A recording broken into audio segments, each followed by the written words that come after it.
parti-là de sa propre poche. C'est ce que Tidiane Thiam a vu et puis Tidiane Thiam a dit. Je vais finir, hein. Oui. Je vais finir.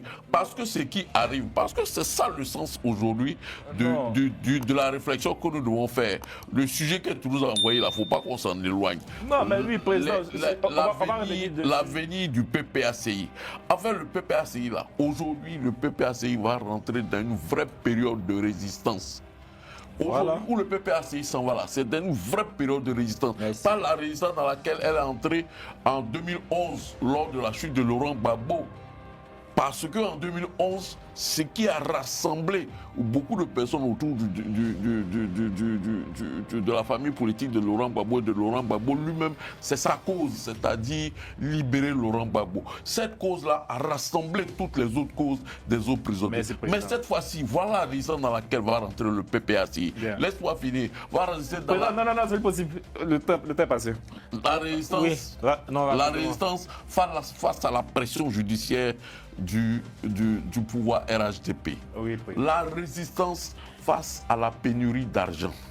Et la résistance aussi face, je dirais, à l'absence du ciment de cette famille politique. De démocratie, c'est le mot que tu cherches. Non. La résistance face à ce ciment qui va manquer, c'est-à-dire Laurent Gbagbo quand il ne sera plus là. Et ces trois éléments, si les militants et cadres du PPACI ne sont pas capables d'endurance politique, s'ils ne sont pas capables de solidarité, s'ils ne sont pas capables de se réinventer, le PPACI va sombrer. C'est justement parce que le PPACI doit entrer dans une phase de résistance et que ce parti-là a besoin des hommes qui pourront faire face à cette résistance-là. Aujourd'hui, le PPACI, en fait, il ne faudrait pas qu'on se perde. Historiquement, le FPI est un parti qui a été conçu dans la douleur, dans la résilience et dans la loyauté. Voilà. Pareil, tous les autres partis. Le PDC, c'était le parti unique. Le parti unique. Tu sais quand le PDC a été créé, c'était dans la douleur. Président, le RDS est créé à partir du PDCI. Donc, voilà, moi, quand je... Non. Même la naissance se fait dans la douleur. Je parle du FPI, président. Laissez-moi terminer. Toutes les naissances se font dans la douleur. Le FPI s'est créé dans la douleur. Quand le FPI se créait, il n'y avait pas d'argent.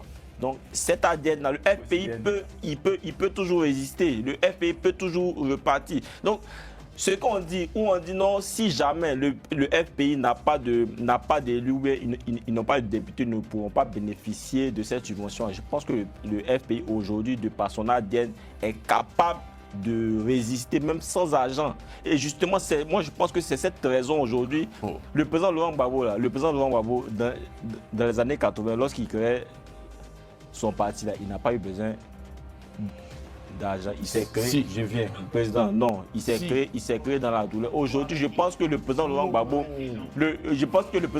aujourd'hui, il est en train de créer des Gbagbo qui pourront poursuivre la lutte. Et donc, aujourd'hui, il est en train de faire une purge dans son parti là. Les personnes qui ont un rapport fort avec l'argent, les personnes qui pensent que pour elles ne peuvent pas continuer cette lutte là sans argent. Ces personnes-là, il a ouvert la porte pour ces personnes-là, elles sont libres de sortir et il pourra continuer avec les personnes qui vont continuer. Aujourd'hui, on a, comment il s'appelle, c'est fini. On a Michel Gbagbo. Oui, on a Michel Gbagbo qui était pressenti. Si Michel Gbagbo s'allie avec le PDC, c'est sûr que, comment on appelle ça, à Yopougon, il allait gagner. On a plusieurs députés comme ça. Même qui, voilà, oui. Voilà, tous ceux-là qui pouvaient gagner, mais aujourd'hui, ils ont choisi de respecter la discipline, ils ont choisi de respecter la décision du parti. À un moment donné, ça, c'est encouragé. C'est avec ces personnes-là que Laurent Gbagbo va continuer.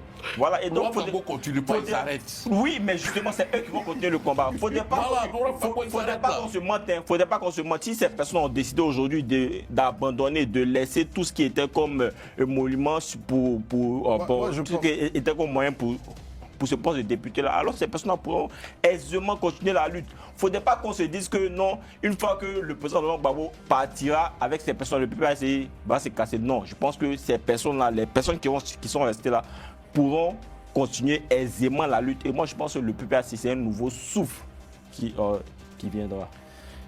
Bien. Ah, c'est un vrai TD. Hein. Très court, très court pour compléter. Non, je veux une voix divergente quand même. Non, mais Un juste peu trop de gauchisme, s'il te plaît. Comment ça? pour compléter, Jean-Yves qui a parlé longuement. Jean-Yves a évoqué. déroulé. Jean-Yves n'a pas parlé du contexte régional en Afrique.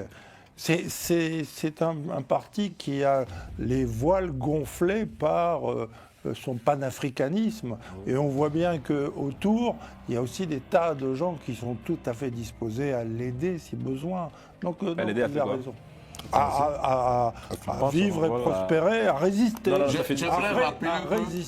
J'aimerais rappeler que M. Laurent Gbagbo lui-même, quand il est président de la République de Côte d'Ivoire, quand il prend cette loi, non, je ne parle même pas de cette partie-là, quand il prend cette loi-là, parce qu'il sait comment il a géré le FPI, et ce n'était pas intéressant. Avant cette fameuse loi du financement des partis publics, c'est pour éviter que les partis publics, les partis politiques soient financés de façon illicite par un certain nombre d'organisations. Et l'État de Côte d'Ivoire s'est donné les moyens pour vérifier Je dis l'État de Côte d'Ivoire merci. pour contrôler les comptes. Oui, ok. Donc il faut aller chercher l'argent ailleurs, tu vois. Non, mais pour contrôler les comptes, attention, hein, c'est pas pareil. Blaise Lasme, qui est actuellement en prison et candidat aux législatives, expliquez-moi cette. Mais pourquoi vous mettez Kakou prioritairement? Il est juriste. Tu es juriste? Mais, je ne suis pas juriste, donc parce que je ne suis pas juriste, j'ai pas le droit de parler. Ah, bon, d'accord, ok. Mais là, tu vas dans son sens. Bah, allez-y, Maître Kakou, et puis après, nous, on va parler. Allez, Maître Kakou, on vous écoute. Allez-y, Maître Kakou. C'est pas le comité central du PPACI. Hein. Ah, ouais, c'est ce que tu es en train de faire. Non. Allez-y, Maître. Bon, pourquoi Blaise Lasme est candidat? Eh bien, tout simplement parce qu'il est présumé innocent. Il fait l'objet d'une procédure judiciaire qui n'est pas à son terme.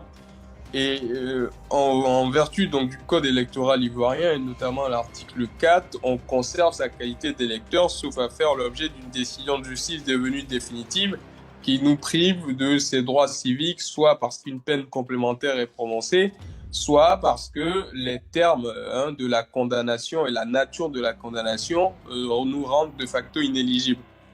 Donc Blaise Lasme, ici, était donc parfaitement en droit d'être candidat, ce qui est aujourd'hui acté. Il part sous la bannière du PDCI. Blaise Lasme, je regrette aussi que cet homme-là soit révoqué de ses fonctions, même si on l'a qualifié de décision cohérente. Mais vous voyez, moi je vais revenir, Carly, un peu en amont, si vous me permettez, sur ce qu'a pu dire Norbert. Vous savez, il me fait passer un peu pour un irréductible pourfendeur du président Laurent Gbagbo. Je pense que sur ce plateau, ce n'est un secret pour personne que j'ai beaucoup de respect et d'admiration pour le président Laurent Gbagbo. Mais pour tous les hommes, vous voyez, il y a quelque chose qui est constant. C'est que les hommes sont faillibles. Et sur ce plateau-là, où on a entendu Jean-Yves nous dire, oui, Stéphane Kipré appelait le président Laurent Gbagbo papa, vous voyez, je pense que sur ce plateau-là, nous sommes nombreux à être pères et à être aussi faillibles. Donc en fait, il faut sortir de cette logique typique des sectes, vous voyez, dans lesquelles on considère que les pères ne sont pas faillibles. Et ça, je le dis à Norbert. Oui, moi je n'ai rien contre le président Laurent Gbagbo. En revanche, ces choix, je peux légitimement les critiquer. Si j'estime par une analyse raisonnée qu'ils ne sont pas justes. Un père peut se tromper, un père et un homme est faillible. Donc ça, c'était pour répondre à Norbert sur ce point. Moi, je voudrais répondre. Rapidement, 30 secondes, parce qu'il nous reste 10 minutes. Donc, oui, et donc sur la question Blaise Lasme. Blaise Lasme aujourd'hui est candidat sous la bannière du PDCI-RDA. Et je pense que si Blaise Lasme, ce sera peut-être mon mot de fin, s'il avait eu la discipline du juge qui refuse d'appliquer le code noir, aujourd'hui, il ne serait pas en prison. Parce que s'il est en prison, c'est parce qu'on lui a porté, en tout cas, une suspicion de participer au plan de celui qui souhaitait faire la bagarre. Donc, s'il avait eu cette discipline un peu plus tôt, aujourd'hui, il ne serait pas en prison. C'est la rançon de la discipline militaire et martiale prônée par Jean-Yves. Mais s'il est élu, est-ce qu'il pourra siéger? Alors, cette question-là se posera, puisque en tout état de cause, il n'est pas condamné. Donc oui, bien sûr, il pourrait siéger. Bien. Il a beaucoup parlé dans le rapport à la presse, s'il vous plaît. Alors, déjà- L'étrangle sur ce plateau. Non, non, non, loin de là, Carly. Non, loin de là. Déjà dire que je t'étranglerai, c'est un peu fort. Alors, je veux revenir sur les propos de Maître Didier Kakou. En ce qui concerne en fait son comparatif d'accord au Code noir. Depuis un certain moment, il parle du Code noir. Oui. Et voilà, nous ne sommes pas en fait dans un contexte d'accord où on fait de la vente d'êtres humains. D'accord, où on est dans un registre impérialiste. Non, Ça s'appelle de l'analogie. Non, c'est l'analogie. Là, l'analogie n'a pas lieu d'être. Vous pouvez pas comparer. C'est pas toi qui vas m'imposer le choix de mes mots et de mes analogies. Non, C'est repères intellectuels. non, j'ai le droit. Ce sont ces repères. Ce sont Non, ces références. non, vous n'avez pas la parole, président. Maître Ce sont ces références. Maître Vous n'avez pas la parole, vous n'avez pas la parole, président. Maître Jean-Paul Auro, permettez que je Il a puisse le droit aussi, finir il est et avocat. ensuite vous allez rebondir. C'est la son d'un avocat. Alors, c'est la